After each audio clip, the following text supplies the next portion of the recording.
How's it going, everybody? In this video, what I wanted to do is I wanted to talk about trading places. Hi, my name is Fred Levi. I'm the VP of Sales here to prove my score.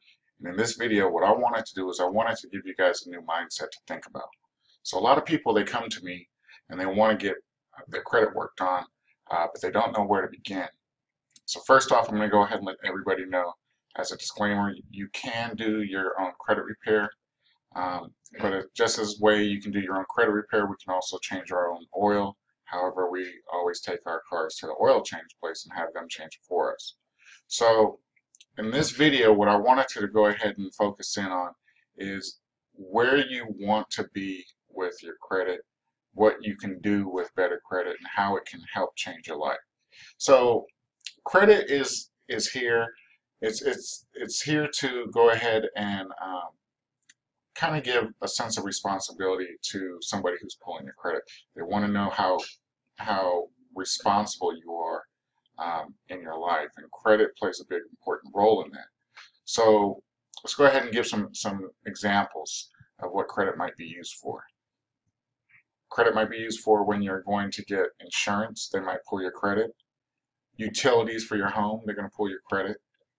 If you're going to get a job, they're going to pull your credit in most circumstances. As of late, I know it's nearly 100%. I don't recall the numbers off the top of my head, but it's over 90% of companies are now pulling credit just to see your credit worthiness. If you're trying to get a house, car, any type of loans, credit cards, all of these places are going to pull your credit, and they'll get a snapshot once they pull your credit of your how responsible you are in paying your bills and taking care of your credit issues.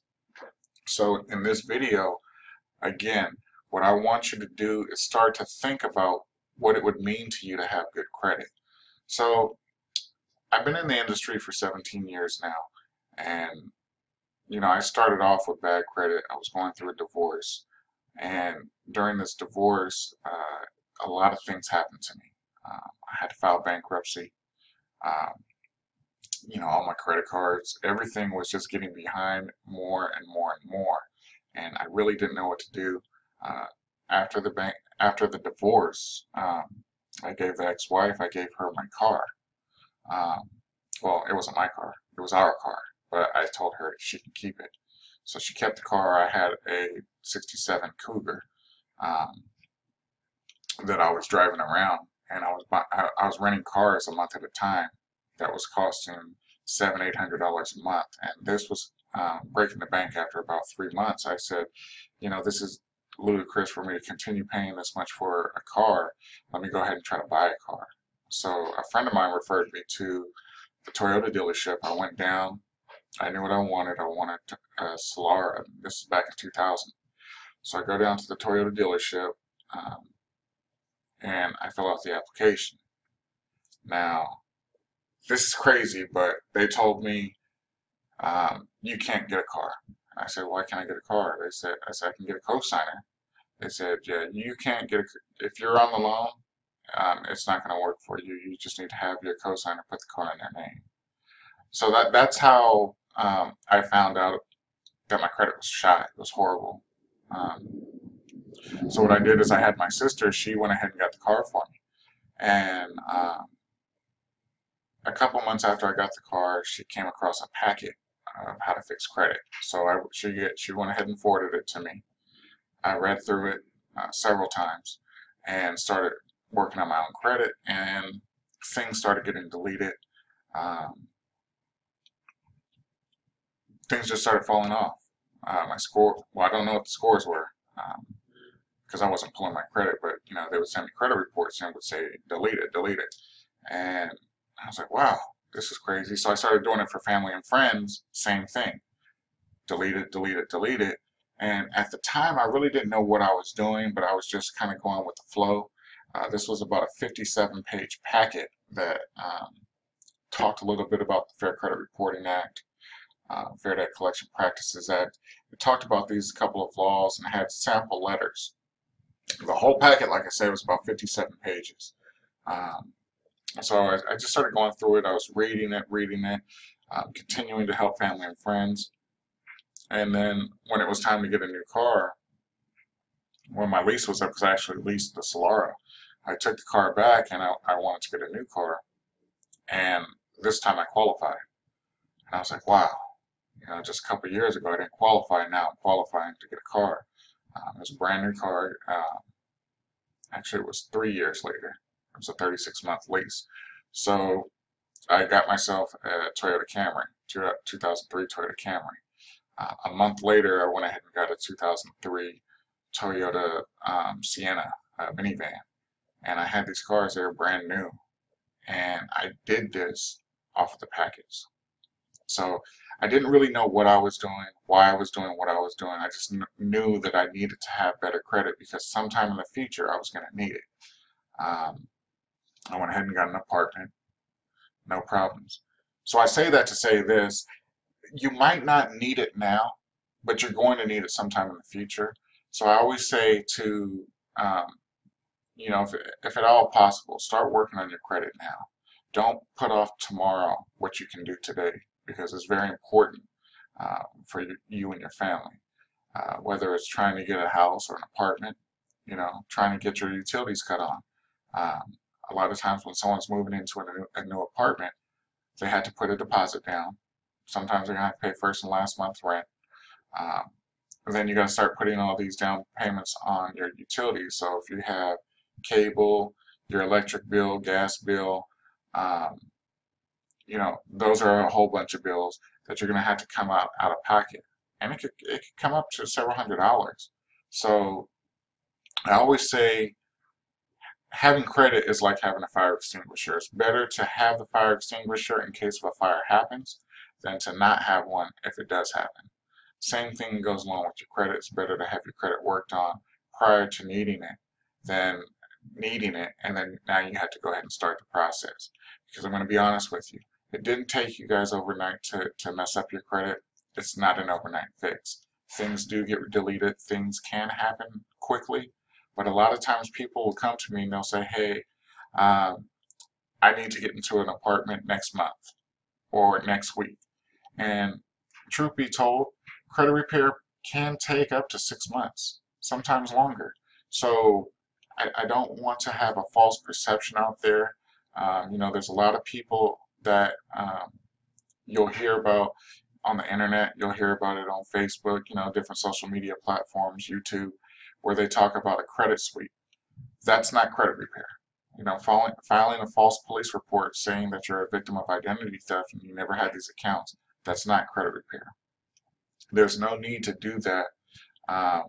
One, you're going to jeopardize yourself and your freedom because filing a false police report, I'm sure that's against the law. I don't know if it is or not. Don't quote me, but in my opinion, my assumption, I'm going to say that's against the law to file a false police report. To go take the time of law enforcement and file that report. I don't think that's one, ethical, two, moral, but it's just not right.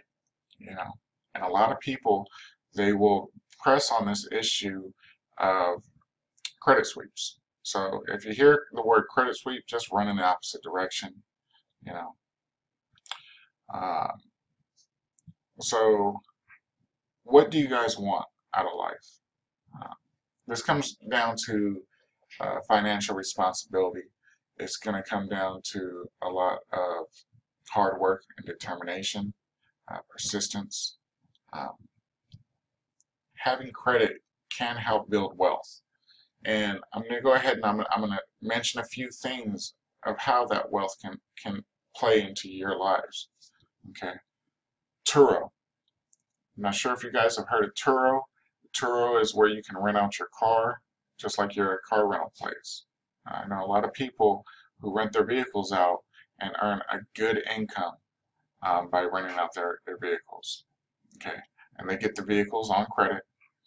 Because they have good credit, they have good rates, good monthly payments, and they're able to make their car payments by renting their cars out on Turo. That's one.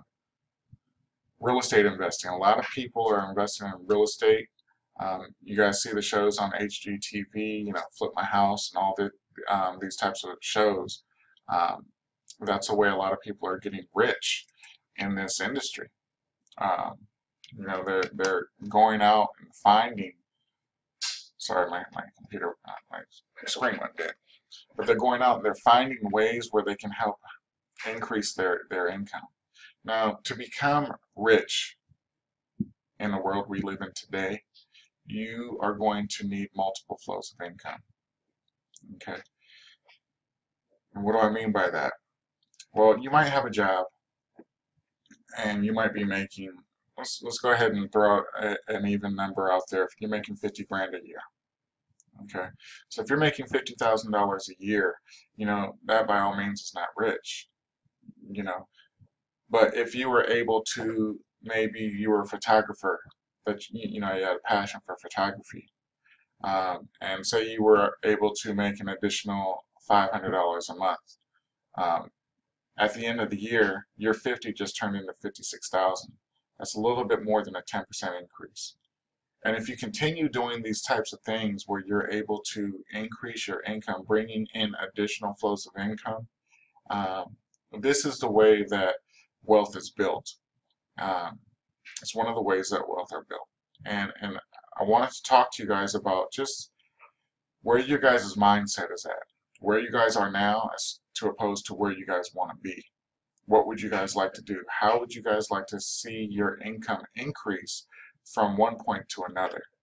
So I just want to leave you guys with that. I want you guys just to think about the words that I've said today in regards to trying to increase your flow of income, the meaning and importance of credit and what it means to you in your life. How would you feel if you were trying to get a job and you go apply for the job and they let you know that you have to do a credit pull so they can see how your credit is, and it comes back and you lose that job? Yeah, that's the wife trying to come and bother me while I'm making a video. But anyway, she just discombobulated my whole story. But you wouldn't like to see you lose out on an opportunity for a job because of your credit. So that being said, I just want you guys to think about these things. Video is a little bit longer than I expected, but I did want to get this video out to you guys, changing your mindset and thinking of what credit can actually mean for you and your family. So with that being said, again, this is Fred Levi, the VP of Sales here at Approve My Score. You guys have a good one.